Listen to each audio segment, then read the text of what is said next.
Hey, what's going on, guys? So Elon Musk just bought Twitter. It is official. Elon Musk is now the official owner of Twitter. And I'm going to break some of this down for you. So get comfortable, buckle up your seatbelt. We're going to get started on the Black Financial Channel right now.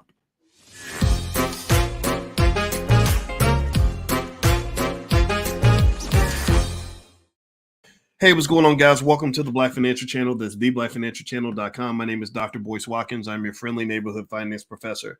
On the Black Financial Channel, we talk about Black wealth and Black economics every single day, sometimes as much as 10 times a day, under one condition. The condition is that you must be Black first. The Black first doesn't mean you have to be Black. It just means you have to understand that we are here for the Black community. We are here to close the racial wealth gap. We are here to end generational curses. We are here to make sure our children are prepared for the future. If you agree with the philosophy, put a hashtag B in the number one in the chat, hashtag B1. So let's talk about Elon Musk. Elon Musk just bought Twitter. How many of y'all know that Elon Musk bought Twitter? Give me a yes in the chat if you are aware of what's been going on in the ongoing back and forth between Elon Musk and Twitter. Ahal says, I'm not buying Elon Musk. All right, Golden Lady says that she was first. Well, you were pretty close to being first. That's pretty good. I commend you. I commend you. I see you. I see you, a lady. All right, so so Elon Musk just bought Twitter, and that's a big deal. It's a huge deal. This is an activist move, in my view. This wasn't about the money. This is about something bigger than the money. And in Musk's words, it's all about freedom of speech. He strongly believes that free speech is important, and I don't disagree with that at all. I think that's true. I think the bigger question is whether or not Musk is going to be or should be the guardian of free speech in America. That becomes kind of the issue, right? And what does that look like? When you talk about him allowing Donald Trump back on Twitter, or him deciding that just anything goes on Twitter. Could he end up ruining Twitter as a result? I don't know. But give me a yes or no, yes or no, yes or no. How many of you are happy that Musk went in and took over Twitter? Give me a yes in the chat if you feel that Elon Musk buying Twitter is a good thing for the world. Diana says that's great. Let's see here.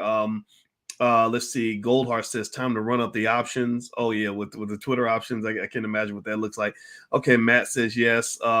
Who now? Let's see. I saw a no. Who said no? I want to make sure. Lanray, is that how you pronounce it? Lanray. All right. So I see more yeses than no, but BG says no. Karen says no. Davey thumbs up. Al, yes. Okay. All right. So Elon Musk buying Twitter is something that makes some of you happy. Some of you are not happy about it, and some of you might just sort of be cautiously optimistic. I'm in the cautiously optimistic category. I think that the way Twitter has been running has been annoying and atrocious. I am a person, again, I'm biased because I'm from academia, and in academia, one of the things we don't believe, at least true scholars don't believe this, is that you should shut people down just because their opinion is different from yours, or just because their point of view hurts your feelings, or just because what they're saying isn't popular. That's incredibly dangerous. And for that reason, if Musk is sincere in what he says, that he wants, he wants the town square, the digital town square, which is what Twitter is. If he's really serious about making the town square free for all, then I'm a fan of that. I'm a fan. Even people that say things negative about me or about Black people, I don't care. You call me the N-word, I'm gonna call you a word, right? I can throw words. You got words, I got words. I ain't scared of your words, and I never got that. But again, this is my personal opinion. I've never been one of those people where some raggedy hillbilly with no teeth in his mouth could walk up and call me the N-word and they get me to be like, oh, I'm going to jail now. I'm going to jail now. I'm gonna whoop you now. What am I trying to prove to you? What am I trying to prove to you? I ain't got I don't owe you nothing. So what? So what? You call me a name, I'm gonna call you a name back, and then we're gonna keep it moving, right? So anybody who thinks that there is language that should be censored, I encourage you to reconsider that. Sure, okay, some language can be dangerous, right? You're telling little kids to go smoke crack. I'm not going to stop people from telling you that you can't do that, right? But when you're talking about the pandemic, if anything really showed you the dangers of censorship, the pandemic was a perfect example, because many of you were saying things all through the pandemic that would have gotten you banned on Twitter, would have gotten you banned on YouTube, would have gotten you banned on Facebook. And then guess what? It turned out you were right. Some of the things that you were saying a few months into 2020 that would have gotten you banned on Twitter were correct. Scientifically proven to be correct. When you talked about natural immunity, you were correct. When you were talking about, about just the risks of the virus and all these other things, you were correct. There were so many things that people were saying during the pandemic that were correct, but Twitter decided that the only person allowed to speak is Dr. Fauci and his disciples. And that was it. That was wrong. That was absolutely wrong. When you're discrediting doctors who went to the best schools and medical schools in this country, you're discrediting them and smearing them and trying to destroy them because they're saying something different from what you think the country needs to know. That's a bunch of BS. It reminds me of being in a really jacked up church. You ever go to a crappy church? I'm not talking about the good churches. I'm talking about a crappy church where they believe that they know exactly what happens when you go to heaven. They believe that they know exactly what God wants, and that God don't want you wearing them shoes. God don't want you having a mustache. God don't want you wearing a skirt today. And they act like they have a monopoly on the Lord, right? Ain't nobody got a monopoly on God. Right? Just like you don't have a monopoly on the truth. So stop fronting, stop acting like you do. That is how I feel about freedom of speech. That is how I feel about a country that committed itself to various forms of censorship that were incredibly problematic just in the last 2 years. You're going to have another national emergency that's going to end up causing the same kind of confusion in the future. The question that I ask myself is, okay, so Elon Musk has come in to liberate Twitter, almost the way George Bush said he was liberating the Iraqi people from Saddam Hussein, right? But the question I would ask is the new dictator better than the old one? Is it better to have a Twitter that's controlled by Elon Musk and his truth? How willing is he to share that platform openly with people who may use the platform to share a message that is not beneficial to his personal interest? Now, he says that he can do that. He says he can allow his enemies to speak and speak as what, about whatever they want. I believe that. I believe he's sincere about it, but I'd like to see it, and if I see it, then I'm all for it. Twitter is crap, man. Twitter is a crappy company. Twitter is a crappy stock. Twitter is a mediocre technology. Twitter has not fulfilled 1/10 of its potential, in my view. Twitter can't even run an ad system right. Their ads network is garbage. So Elon Musk taking over Twitter. Let me just talk about this from a financial standpoint. I'm gonna pull up a screenshot of Twitter stock, and so we can kind of look at the tail of Twitter in terms of what the stock price has done over the last couple of years. Do me a favor, hit the thumbs up button, thumbs up, thumbs up, thumbs up, share, subscribe, all that stuff. If you could, please. We're building Black-owned media. We believe that's important because we need our own freedom of speech. I ain't depending on Elon Musk for nothing, but I actually support the man on this particular move because I think it's good for the country. So here's what Twitter stock was doing today. You see Twitter stock went up when it looked like the offer was going through. It still hasn't hit that full 54.20 price, which tells me that there's still some uncertainty about the final terms of the deal actually being, sort of signed, sealed, and delivered. Because if it were 100% through, then the stock price would be like 54.15 or 54.10 or 54.05. So there's still some uncertainty, right? You can still have some regulators pop in and say, we don't know if we want one guy deciding if congressmen and presidents of the United States should have a right to speak. Right, that's a problem, right? But hey, maybe King Elon will be a noble king. I have no idea. The technocrats are officially taking over, and so you look at the 6-month play on Twitter stock. It's been garbage. It's red is bad, by the way. The company it isn't making hardly any money. It doesn't appear to be profitable. I got to double check, see how profitable it is. Their market cap has been sinking. And if you go back a year, look at this. That's what you get. You go back 5 years, you get some green, okay, but you had a peak. You had Twitter stock trading in the 70s. Now it's Elon can buy it for 54.20. So some would say that if you compare it to its peak, which occurred about, I think, here at 77, which is February 26, 2021, that it could be a good deal. The downside of that is that at that point, everything in the stock market was significantly overpriced. So ultimately, he still may be overpaying for this particular stock. Now, I think that there is a lot of possibility there. I really think that Twitter can be made into a better company. So I think that this could be a deal that makes Elon some money and also allows him to save the world. That's what he's doing. He's a save the world kind of guy. I'm not against it because the way he wants to save the world happens to correlate with what I believe. Right? I believe we need to go to Mars. I believe we need to get all get off our addiction to fossil fuels. I believe in things like being smart and intelligent. I think it's okay to be smart. I tell you guys, this platform is for intelligent Black people, and people get mad at me. They think I'm being uppity because I'm telling Black people to be intelligent. I'm like, well, what do you want Black people to be stupid? So ultimately, Elon Musk, by being a smart guy who wants to save the earth and who wants to go to Mars, I'm all for all of that. So I like the money in his hand versus having that money in the hands of people that just want to buy Mercedes Benzes and I don't tell people what to do.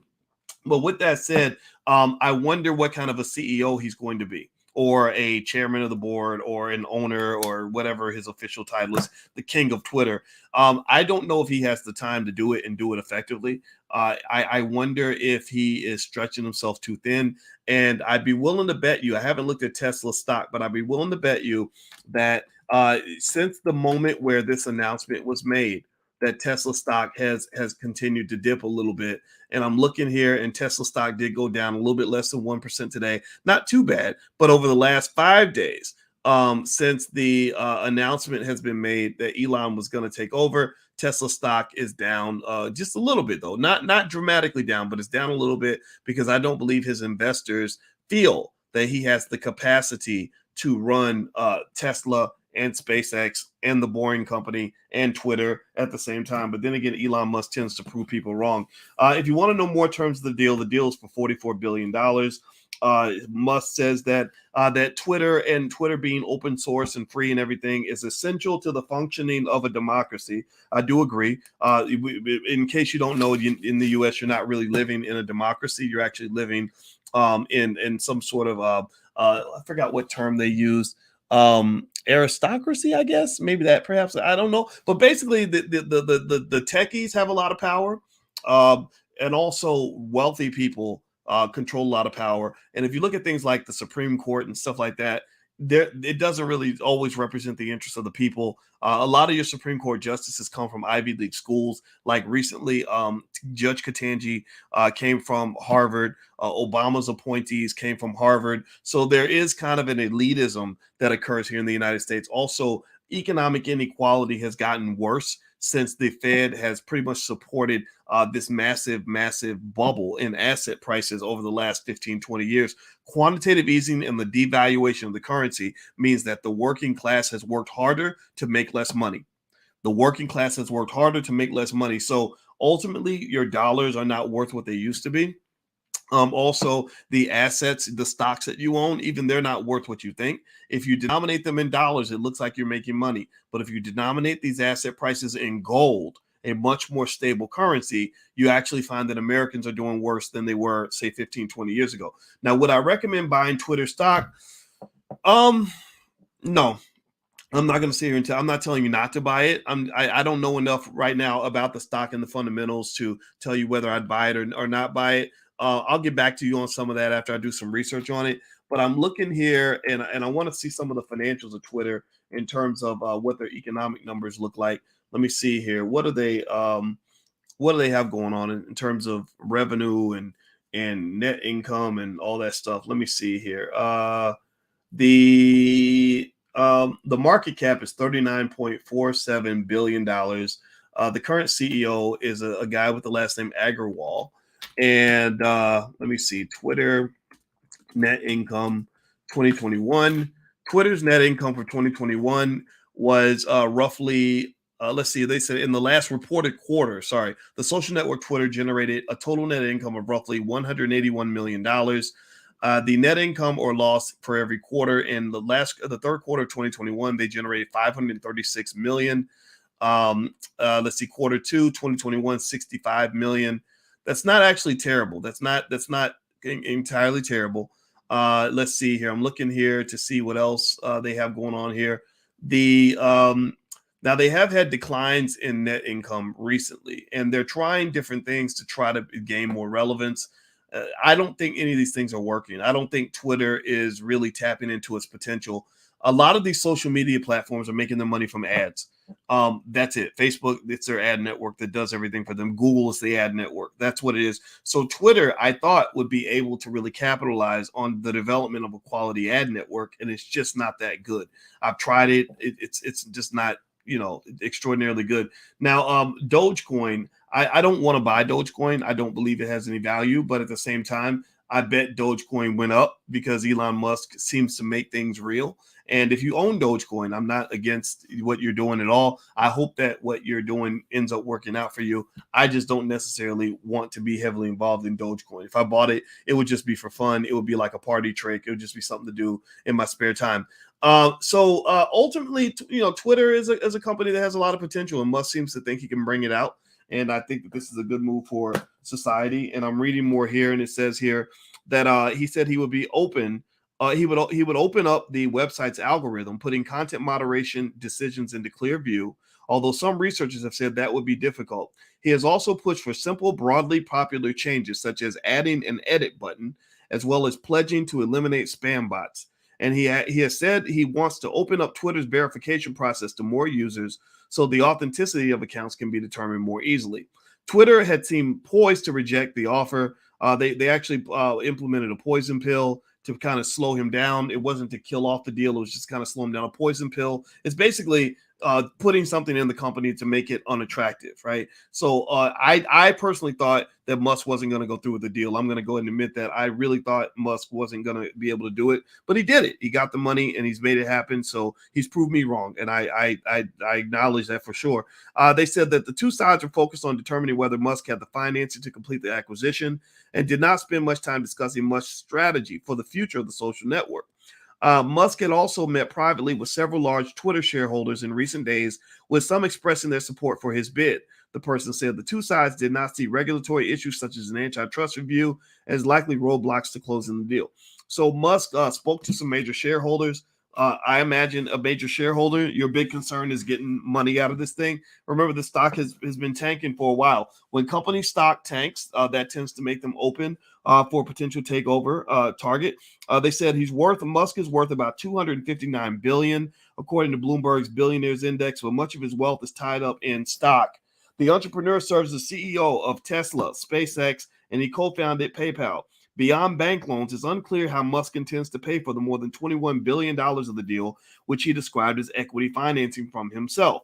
He could borrow against or sell his shares of Tesla stock, although that path would raise risk for the share price of the electric car maker. So if Musk decides that he wants to put his Tesla shares up against this transaction or sell his shares, then you're talking about a negative impact on the value of his other assets, right? So if he's letting go of Tesla stock, the Tesla stock price will drop. So if you are an owner of Tesla, be mindful of what he does. Also, Tesla stock is incredibly volatile. That high volatility could make it difficult to use as any sort of backing for a loan. A lot of times when banks want to collateralize something, they're not real interested in your crazy shifty stock that could drop because you slipped in the bathtub that day. And remember, Tesla has a lot of what is called key man risk, meaning that if Musk is gone, then that means Tesla stock is going to get hammered because Musk is the superstar that's making all this go. They said also, let's see here, Musk took a more than 9% stake in Twitter earlier this year, leading to 2 wild weeks of back and forth with the company. The company announced he would join the board, then days later said he had withdrawn. Musk launched his hostile takeover bid soon after. The board's willingness to entertain constructive conversations makes the deal more likely. It appears that Elon does have the board backed into a corner. As of Monday afternoon, the proposed deal did not include a so-called go shop provision. That is a common term in large mergers, which allows boards of directors to continue seeking a higher offer from other potential bidders. The person familiar with the deal said the absence of this provision is likely to make this deal close faster. So because the board can't go find a white knight, so to speak, a white knight is another company that comes in and that you say, look, we want you to buy us so that they don't buy us, right? A white knight's like a new pimp, right? You go and you find a better pimp because you're saying, oh my God, this other pimp is taking over the block. We need a pimp that's going to be more benevolent to our cause. So they don't have that provision. They can't go find another buyer. They have to stick with Musk. They said Musk is very active on the platform. He's tweeted more than 17,300 times. He averages 125,180 likes per tweet, according to Social Tracker. Musk has earned praise for his wide-ranging approach to the site. He said that he chose the number 420 because he had recently learned about the number's significance in marijuana culture and thought his girlfriend would find it funny, which admittedly is not a great reason to pick a price, according to the federal complaint. So basically, the Securities and Exchange Commission has filed a complaint against Elon Musk, stating that he was in a violation that he. Scratch that. I apologize. This was actually related to him in 2018 tweeting that he secured funding to take Tesla private. But actually, the number 420 is relevant twice, because here what he said was he was going to take Tesla private at $420 a share, which would have been a hell of a deal. I mean, because look at Tesla stock now, my God. And apparently he says that in the back end, he was negotiating with somebody who was going to give him the money to do it. And then they backed out, and it caused him to look like he was lying. So the SEC has been giving him a hard time since then. And I didn't know this. He chose the number 420 because that 420 number is a big deal in the cannabis culture. Cannabis will eventually be legalized. So the number 420 means something. I believe that's the date that something interesting happens in cannabis. I'd be stupid. I'd be lying to you if I told you I knew exactly what was going on with that. But actually, if you look at the recent bid that Musk made on Twitter, the bid was 54.20. So that 420 pops up again. That tells me that Musk is deeply connected to the cannabis culture. It will be interesting to see how he ties that new emerging industry of cannabis into his ownership of Twitter. I would be 420 Global Smoke Day. Is that the Global Smoke? Is that what it is? Okay, Global Smoke Day. In case you want to know, I did not participate in Global Smoke Day because I do not put anything in my brain that is a mind-altering substance, because I'm a black man and I believe I need to have all my faculties. And then also, if you don't think that they're putting stuff in some of that synthetic weed, you out of your damn mind. I believe that they are using some of that stuff to do things to your mind that you may not know. Also, I would encourage young people to be really careful, because studies do show that when you're young, if you smoke a lot, it does destroy brain cells and does inhibit your ability to have motivation or your ability to engage in critical thinking. I share these things on my Instagram page. It annoys people, but it's built on scientific research. So what I would encourage you to do is make sure whatever you choose to do, you do it because that is what's best for you, and you've made that decision, not because you saw Snoop Dogg smoking himself into an early grave on the internet. And I hate saying it. I like Snoop. I love him. He's the coolest dude in the world. I play Call of Duty. He's got a little skin on Call of Duty. He's making money. God bless him. But I really I wonder what his health is like. And a lot of celebrities don't talk to y'all about that. They don't talk about the downside of whatever lifestyle they're maintaining. And so I would just encourage you to just think through everything that you do. But I do partake in CBD, because CBD is something great to rub on my legs whenever I finish running, because I got those old man legs and my legs start hurting. I put CBD on, it makes it better. Okay. So with that said, though, this cannabis thing is interesting to me because it makes me wonder if Elon Musk has an angle, right? If he has some angle, some plan where he's going to tie Twitter into that whole emerging cannabis space. And if he finds one good move, one good revenue generator, one good source of growth that's linked to cannabis, that could be the thing that explodes the sucker. I think it's a good move. Elon, if you're watching, I think it's smart that you made this decision. I know it's very, very risky. I think it's good for the world, and it's going to be good for your bank account. And so don't be surprised if you see Twitter stock rising, just like Tesla stock rose. The other thing that Elon Musk has that really is just liquid gold is he's just so popular. Everybody loves this dude. I mean, don't get me wrong. There are people that don't like him. Everybody has critics. But for the most part, people are rooting for him. They love it. They'll fund his trip to Mars. All he's got to do is build the technology. They'll give him the money to make it happen.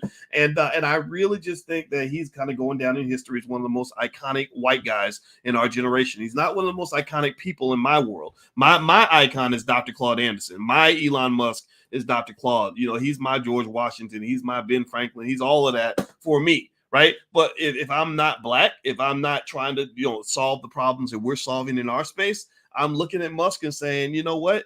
I think that what you're doing is good for the world, and I want to see him succeed. So this buy on Twitter has my stamp of approval. I like people that shake things up, and I think it's going to be amazing to see what he does with this. So God bless Elon. And again, if you think I diss Snoop Dogg, please don't think I'm dissing him, because I know Ice Cube and stuff, and sometimes I say stuff and makes people think makes them rub them the wrong way and all that. I'm not anti Snoop Dogg. I like the guy. I just don't want you to go out here copying celebrities, because celebrities are not, they're humans just like you. I need you to live your life, not Snoop Dogg's life. You got it? Does that make sense? I hope that makes sense. I hope I can say that and still be loved. All right. Well, I'm out of here, guys. I'm gonna go spend time with my wife. Hit the thumbs up button. Thumbs up, thumbs up, thumbs up. Also, don't forget, this week the One Africa Unity Summit is in Detroit. They also have virtual tickets. You can get the passes at boycewatkins.com. Just click on events and you can see the other events we have. I'm going to be at the I Am a Man March with King Randall down in Albany, Georgia. He's building a school down there, a life preparatory school for Black boys down in Albany, Georgia. I just did an interview with him. I encourage you to check that out. Also, we're going to be in Chicago next month. My wife and I are going to do an event in Chicago. We got events in Charlotte and Atlanta and Brooklyn and Los Angeles and London and all over the place. So if you want to come hang out with us and do stuff with us, just go to boycewatkins.com. You can see a lot of the things we have going on, and I'd love to meet you in person. All right, guys, love you. Have a good day. God bless you, and I'll give you an update again today if I hear anything new on this Twitter front. So make sure you subscribe and get notifications so I can keep you posted. Talk to you later. Love you. Peace.